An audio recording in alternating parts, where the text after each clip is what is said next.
India got latent പരിപാടിയിൽ നടന്ന വിവാദ പരാമർശത്തിന് പിന്നാലെ പോലീസ് കേസെടുത്തത് യൂട്യൂബർ രൺവീർ അലഹബാദിയുടെ വ്യക്തിജീവിതത്തിലും ബാധിച്ചതായി റിപ്പോർട്ട്.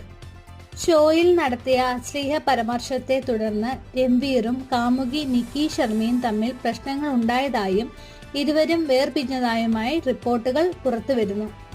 തങ്ങളുടെ ബന്ധം ഔദ്യോഗികമായി സ്ഥിരീകരിച്ചില്ലെങ്കിലും ഇരുവരും ദീർഘകാലമായി ഡേറ്റിംഗിലായിരുന്നു.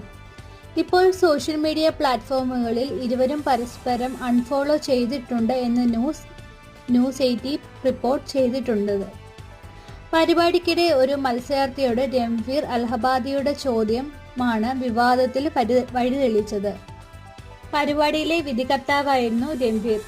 ഇനിയുള്ള ജീവിതം നിങ്ങൾ മാതാപിതാക്കളുടെ ലൈംഗിക രംഗം ദിവസേന നോക്കി നിൽക്കുമോ അതോ അവർക്കൊപ്പം ചേർന്ന് എന്നേക്കുമായി പരിപാടി നിർത്താനാകുമോ എന്നാണ് രൺവീർ ചോദിച്ചത്.